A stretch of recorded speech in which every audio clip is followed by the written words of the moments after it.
we have an incredible opportunity to create entirely new sustainable industries, investing in nature as the true engine of our economy. The current global crisis has disrupted every aspect of our lives, but it has also presented us with an extraordinary opportunity, a chance to reset and accelerate efforts to improve the state of our world. Changing our current trajectory will require bold and imaginative action, together with determination and decisive leadership. In order to secure our future and to prosper, we need to evolve our economic model, putting people and planet at the heart of global value creation. If there is one critical lesson we have to learn from this crisis, we need to put nature at the heart of how we operate. We are on the verge of catalytic breakthroughs that will alter our view of what is possible and profitable within the framework of a sustainable future. We need nothing short of a paradigm shift, one that inspires action at revolutionary levels and pace. We simply cannot waste any more time. The only limit is our willingness to act.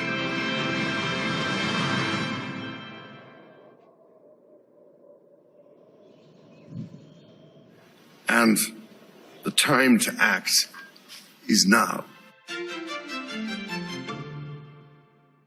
Ladies and gentlemen, this great reset, quite literally flipping the switch on the global economy, is masked in altruistic ideals, masked in compassion for the planet.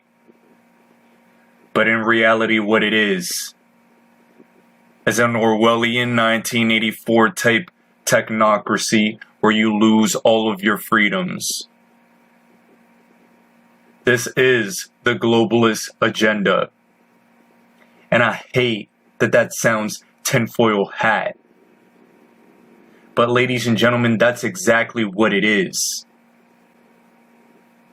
These people, these unelected officials, are trying to have a power grab in the midst of this health crisis. They're using Corona as the event, the reason why they need to seize this power. I've quite literally shown you a Jordan Peterson clip, him showing the correlation between authoritarianism and infectious diseases. In Nazi Germany, it started with tuberculosis. Hitler wanted to get rid of tuberculosis, and eventually the same gas he used to get rid of tuberculosis, he used on the Jews. The reason I point this out to you is because the proclivity of people, independent citizens, to adopt authoritarian beliefs and relinquish their rights, relinquish their freedoms, increase with the presence of an infectious disease. Welcome to 2020. That's exactly what's going on. You see the psychological temperament of people shifting. People who are very kind are telling you that you're a bad person for resisting, for questioning. You're immoral. There needs to be conversations had. Ladies and gentlemen, this is the Great Reset World Economic Forum agenda. Climate change, global governance. They quite literally spell it out for you. They want digital IDs, which means trace you everywhere, more so than already through your smartphones. Very big focus on future economic progress. The potential for debt relief and debt cancellation is on the table. And the fact of the matter is, it sounds good on its face. Universal basic income is part of the agenda as well. It all sounds so good. free money, free debt cancellation is very expensive. It will cost you your freedom.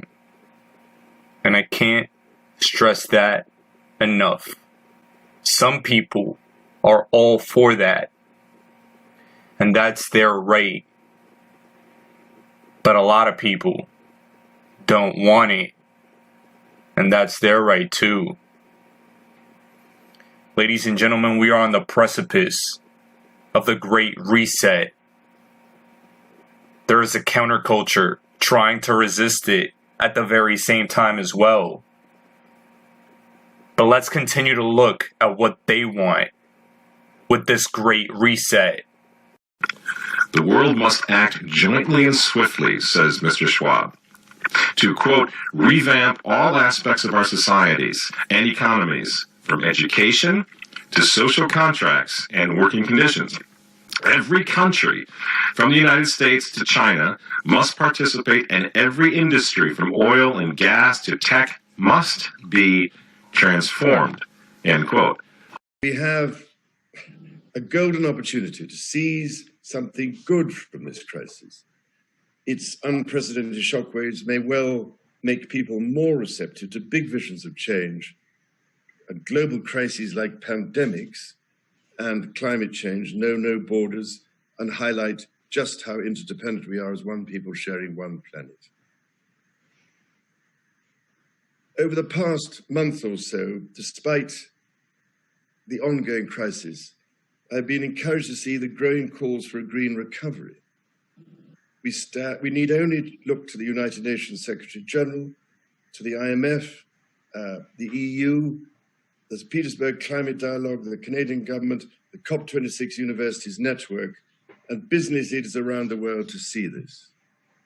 And as we move from rescue to recovery, therefore, we have a unique but rapidly shrinking window of opportunity to learn lessons and reset ourselves on a more sustainable path. It is an opportunity we have never had before and may never have again. So we must use all the levers we have at our disposal, knowing that each and every one of us has a vital role to play. Everything I have tried to do and urge over the past 50 years has been done with our children and grandchildren in mind.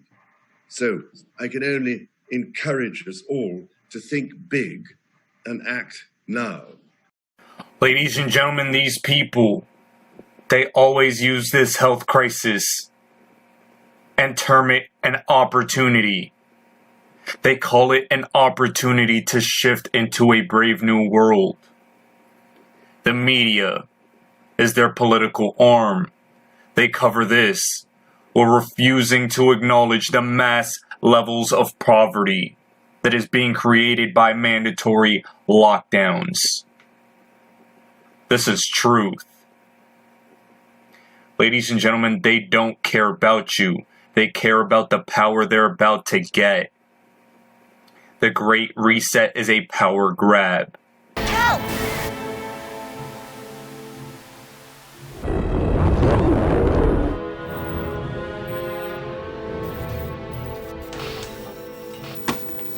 For God's sake, don't touch it. Dad, what's wrong with the telly?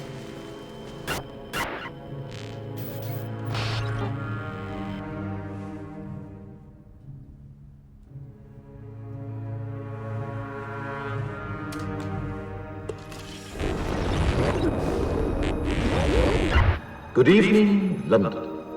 Allow me first to apologize for this. The emergency channel! I do, like many of you, appreciate the comforts of the everyday routine, the security of the familiar, the tranquility of repetition. Bloody hell. I enjoy them as much as any bloke. But in the spirit of commemoration, Who's that, Mum? whereby those important events of the past, usually associated with someone's death or the end of some awful bloody struggle, are celebrated with a nice holiday, I thought we could mark this November the 5th, a day that is sadly no longer remembered, by taking some time out of our daily lives to sit down and have a little chat. There are, of course, those who do not want us to speak. Let me I think. suspect even now orders are being shouted into telephones and men with guns will soon be on their way. It's Chancellor Sutler. Damn it! Why? Because while the truncheon may be used in lieu of conversation, words will always retain their power. Words offer the means to meaning, and for those who will listen, the enunciation of truth. And the truth is, there is something terribly wrong with this country, isn't there? You designed it, sir. You wanted it foolproof. You told me every television in London. Cruelty and injustice, intolerance and oppression. And where once you had the freedom to object, to think and speak as you saw fit, you now have censors and systems of surveillance coercing your conformity and soliciting your submission. We need cameras. How did this happen? Who's to blame? Well, certainly there are those who are more responsible than others, and they will be held accountable. But again, truth be told, if you're looking for the guilty, you need only look into a mirror. I know why you did it. I know you were afraid. Who wouldn't be? War, terror, disease. There were a myriad of problems which conspired to corrupt your reason and rob you of your common sense. Fear got the best of you, and in your panic you turned to the now High Chancellor Adam Sutler. He promised you order, he promised you peace, and all he demanded in return was your silent, obedient consent. Inspector, you're almost through. Last night, I sought to end that silence. Last night, I destroyed the Old Bailey to remind this country of what it has forgotten. More than 400 years ago, a great citizen wished to embed the 5th of November forever in our memory. His hope was to remind the world that fairness, justice, and freedom are more than words. They are perspectives. So if you've seen nothing, if the crimes of this government remain unknown to you, then I would suggest that you allow the 5th of November to pass unmarked. But if you see what I see, if you feel as I feel, and if you would seek as I seek, then I ask you to stand beside me 1 year from tonight, outside the gates of Parliament, and together we shall give them a 5th of November that shall never, ever be forgotten.